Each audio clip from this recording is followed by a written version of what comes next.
अस्सलामुअलैकुम व रहमतुल्लाहि व बरकातुहू। दोस्तों, आज हम लेकर आए हैं आपके लिए एक ऐसी दास्तान जो अरब की शुरुआत से जुड़ी है, यानी अरब किस तरह बसा, अरब की तहजीब कहां से शुरू हुई और किस तरह से आज तक यह इलाका पूरी दुनिया में एक खास मकाम रखता है। दोस्तों, अरब एक बहुत बड़ा रेगिस्तानी इलाका है जहां रेत के सहरा, गर्मी की शिद्दत और पानी की कमी सब मिलकर इंसान की जिंदगी को बहुत मुश्किल बना देते हैं। लेकिन इसी मुश्किल सरजमीन से दुनिया की सबसे बड़ी तहजीबों में से एक ने जन्म लिया। अरब का इलाका शाम यानी सीरिया, यमन, हिजाज यानी मक्का और मदीना का इलाका और नजद तक फैला हुआ था। अरब के लोग, जिन्हें अरबीयून कहा जाता था, अक्सर कबीलों में रहते थे। हर कबीला अपने सरदार के अधीन होता था।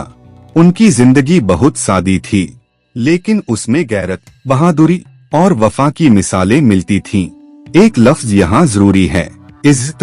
अरब अपनी इज्जत यानी सम्मान पर जान तक दे देते थे। अगर हम इतिहास देखें तो अरब में सबसे पहले यमन की हिम्मेरी और सबाई तहजीब उभरती है। यमन एक सरसब्ज और खुशहाल इलाका था जहां मरिब का बांध बना हुआ था।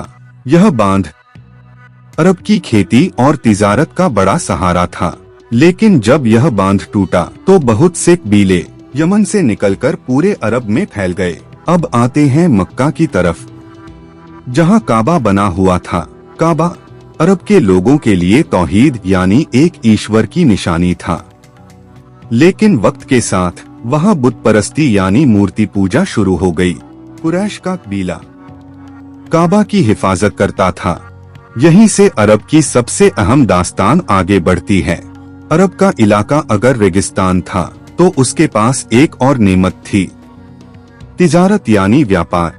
मक्का अरब का ट्रेडिंग हब बन गया था। यहाँ से काफिले निकलते थे, एक तरफ शाम यानी सीरिया और दूसरी तरफ यमन यानी अरब का इलाका। दुनिया की तिजारत का पुल था।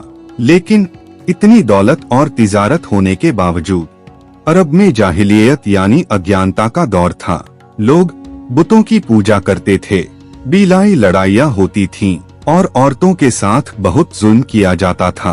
दोस्तों, जब यह हालात थे, इसी दौरान हजरत अब्दुल्लाह और आमिना के घर एक बच्चा पैदा हुआ जिसे पूरी दुनिया आखिरी नबी हजरत मोहम्मद के नाम से जानती है। तो दोस्तों, यह थी अरब की शुरुआत की कहानी, जिसमें रेगिस्तान, बीले, तिजारत, जाहिलियत और फिर नूरे हिदायत की शुरुआत होती है।